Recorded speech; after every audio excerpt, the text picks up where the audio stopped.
Good morning, everybody. Thank you, Joaquin, for very, very nice words. It's truly a pleasure to be here and to have the opportunity to give the Forman lecture and to have the family here, for which I express my respects and the gratitude for you being present here today. When I received the invitation, I was doubtful whether to accept or not.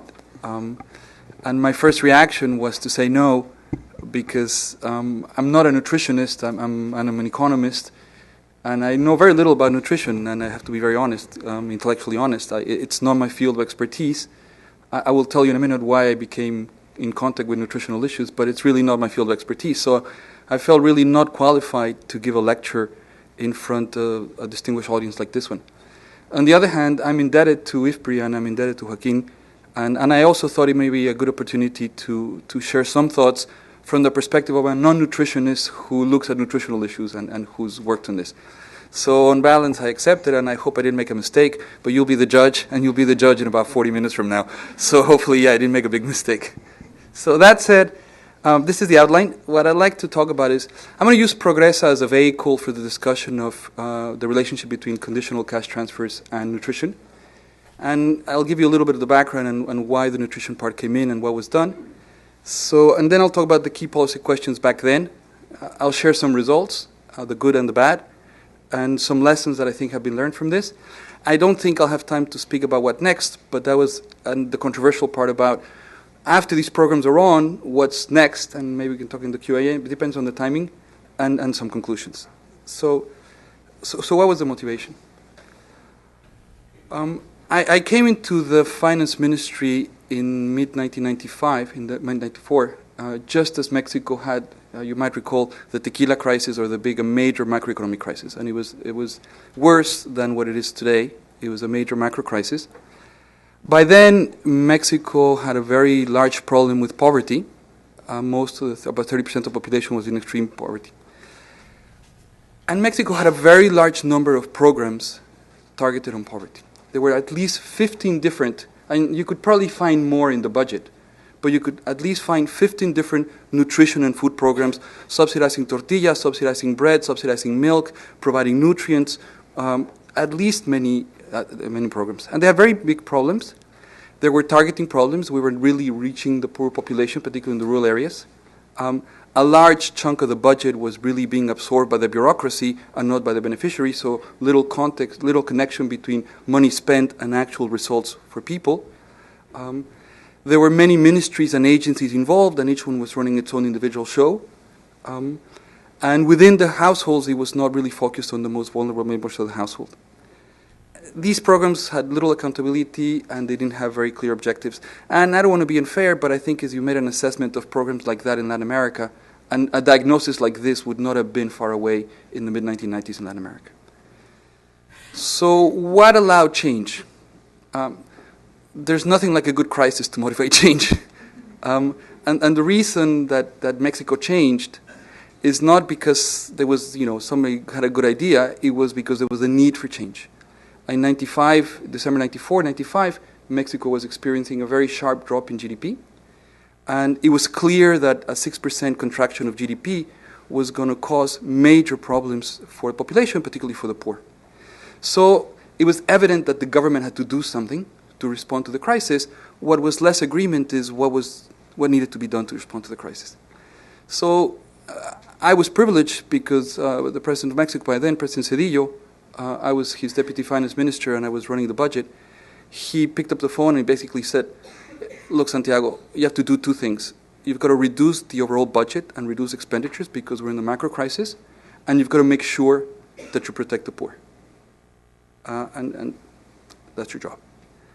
So what I try to do is take advantage of a large literature to which, by the way, IFPRI has contributed importantly, and I was a consumer of your research. And, by the way, I should just say thanks, because back then I just, read many of your papers, and some of the people whose papers I read are sitting here in this room.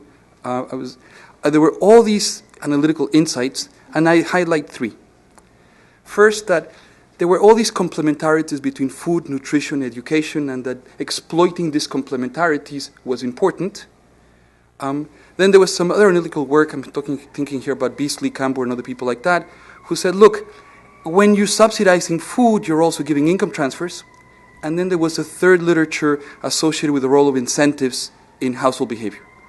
So I think the only thing that I tried to do was to put together these three things in the context of an opportunity to change things because there was a crisis that required things to be changed. This you know better than I do, but my reading of the literature in the early 1990s about poverty and the vicious circle of poverty that was passed from one generation to the other basically said, look, it's not only an issue of providing additional food to people. I remember reading once a paper by Paul Streeton who said, if you do that, basically what you're really doing is just subsidizing the worms that live in the stomachs of the poor, but you're not really subsidizing the poor. So if they're living in unhealthy conditions, providing more food is really not going to improve their nutritional status. And then, even if you get food to the household, there are issues of inter-household inequality that you need to deal with, because sometimes the third girl or the fourth girl in the household family might not get the attention that she should be getting, or for some other reasons there might be some discrimination. These families are large, and there's some problems with fertility, and therefore the scarce resources are distributed among many members. And even, and this is an important point, even if you bring health services or educational services close to the community, the opportunity cost of time of the children to actually benefit from those services might be high. So from the point of view of the family, because they have no access to credit, it might make sense to have the little boy picking coffee in the field or begging for money in the street rather than sending him to school, even if the school is there.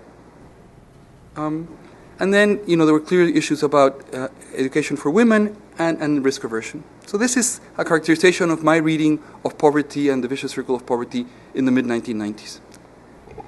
So what we tried to do was to replace 15 different isolated food and nutrition and health programs that were run by the health ministry and the education ministry and the CONASUPO and this food agency and that food agency and the Instituto de Salud Pública and all these people, with one integrated program. So this was the key, one program, just one program, one integrated program, that yes, you wanted to transfer income to the poor, so there was an issue of transferring income and using that vehicle, that program, to redistribute income to the poor, but also to exploit these complementarities between health, hygiene, food, education, and nutrition.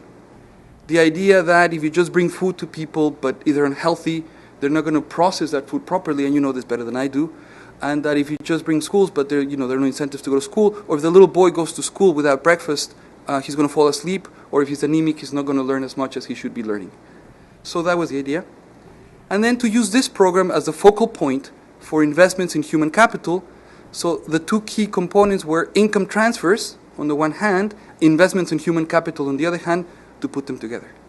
And then the third strand of the literature is be careful about incentives. You don't want to create a poverty trap, so make sure that there's an intertemporally consistent mechanism to phase out the subsidies so that these are transitory programs to invest in the human capital of the poor, but they're not permanent subsidies and permanent mechanisms of welfare. And in the what next part of the lecture that I might not have time to talk about, that's what I was going to talk about, which is you don't want these programs to be permanent. If they're permanent, you failed.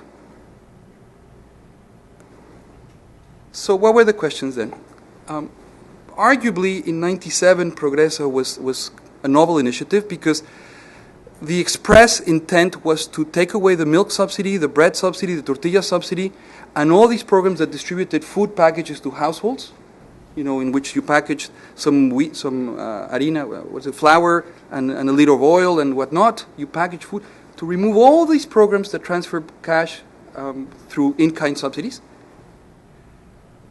That we try to deliver cash, literally rectangular pieces of paper with a picture of a national hero on them, okay, as opposed to circular pieces of something made out of corn, rectangular pieces of things with a picture of somebody in the middle.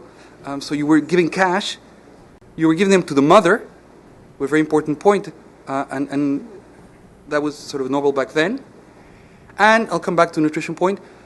Because there was an understanding, there was a difference between malnutrition and undernutrition. Our reading of the literature back then is that you had to provide certain micronutrients to the vulnerable members of the family, lactating and pregnant women, and children between 4 months of age and 4 years of age.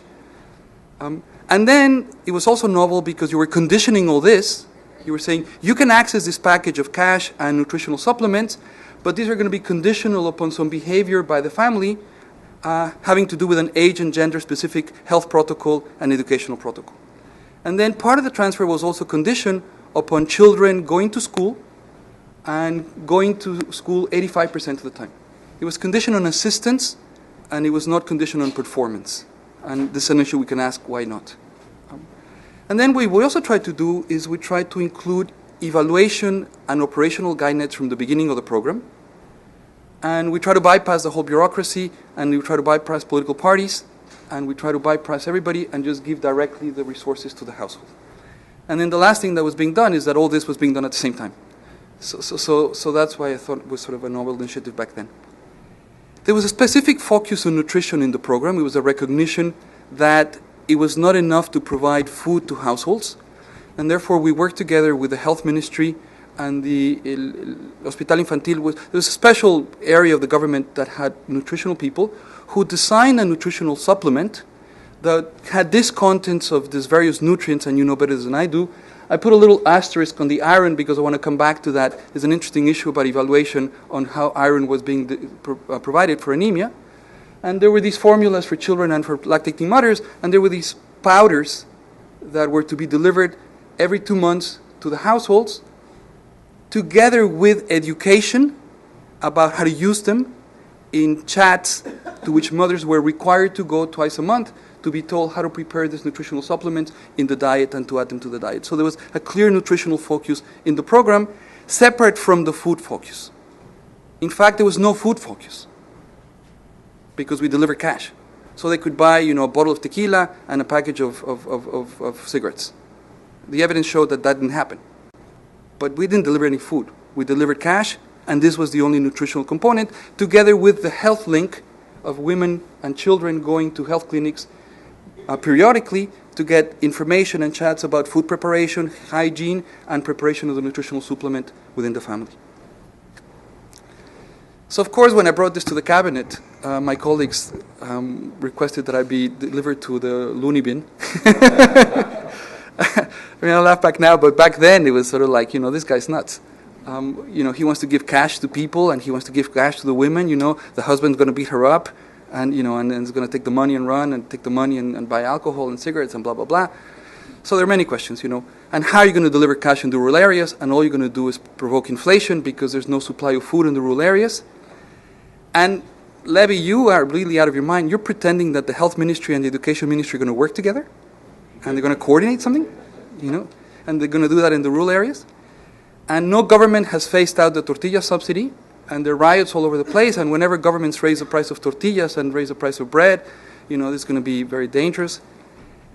So these were the questions that were there back there. There was an important question whether families would consume the nutritional supplement. And because this was a targeted program, there were questions about whether communities, in rural communities, would accept targeting so that within a community, 80% of the community or 70% of the families would be in the program and 30 or 20% would not be in the program. Questions about conditionality and what happened to consumption. So these were sort of the questions that were being asked at that time. Evaluation was therefore central. Evaluation was very important.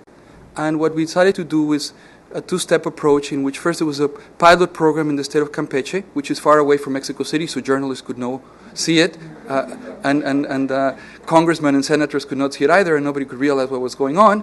And so we actually began to do all this without telling anything to anybody and gather some evidence as to what was happening. But when the program was going to be launched nationwide, we decided to do a more careful evaluation framework with a randomized controlled treatment type of experiment, gathering systematic data as to what was going to be done then. Okay, so that's the background, and so what happened?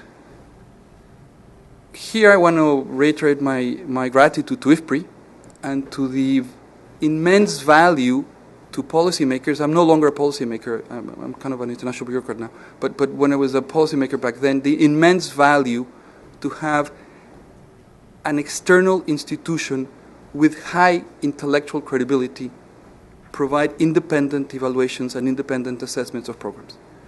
So we came to IFPRI back in 1997 and we requested for them to make some evaluations, and IFPRI led the evaluations together with a team of other people and academics, but the whole effort was centered among IFPRI, and there's some people present in this room that have worked many years on the program, for which I'm thankful as well. And by the way, I've made some friends along the way, so that has been a pressure as well. A decision that back then was the data is going to be made available to everybody, and everybody can access all the data, and no restriction is going to be imposed upon the research results of anybody. So actually, when we launched the evaluation, we didn't know whether it was going to be positive or negative. We honestly didn't know what was going to happen, and we just said, whatever comes out, and those results are going to be public, and those results are going to be made available to everybody. And the person who deserves credit for this is President Cedillo, because he was taking the political risk of removing the food subsidies, of removing the tortilla subsidy, of removing the milk subsidy, of changing institutions that have been part of Mexico's social life for decades, with this loony bin idea of this, individual person, but at the end of the day, the politically responsible person for all this was President Cedillo, and he was saying, I'm actually willing for an international institution to come and look at this and to publish their results without any restrictions whatsoever. So that's to his credit. And we were lucky because not only did we attract very good people from IFPRI, but we also attracted some very good people from academia as well, who enhanced the quality of the work and enhanced the credibility of the work. Since then, there's been a lot of evaluation results. The program has been in place now for almost 12 years. People have looked at short-run impacts, 1 year, 2 years, 3 years, now 6 years, now 10 years. So there's a large stream of evaluation, and you can follow families through various points in time. There are technical difficulties because the control treatment kind of experiment can no longer be done because we've run out of communities in which there are no controls. And I'm not going to talk about any of the technical stuff about that, but there's been a lot of very careful econometric work, and there have been a lot of things that have been evaluated about the program. So I want to focus on seven of the main results, and then I want to talk about the things that have not worked in the program and that are challenges for future work. So what has worked so far, the evidence is that, yes, consumption expenditures increased, and particularly food consumption increased. So they didn't take the money by alcohol and cigarettes. They took the money and they bought cheese, they bought meat, they bought vegetables. They diversified the diets, and they bought things that they weren't consuming before. And the numbers, slightly higher. Most of the results are more punchier and stronger in rural areas than urban areas. The calorie intake was going up. You'll see the names of some people sitting in this room in the papers that are being quoted here. And in urban areas, the results were there, also not as high, but present. Punchline, present consumption went up. This was clearly an objective of the program. These were poor families. You wanted to right away increase their current consumption. This was a mechanism that allowed it to do it, and in fact, there were important substantive increases in current consumption.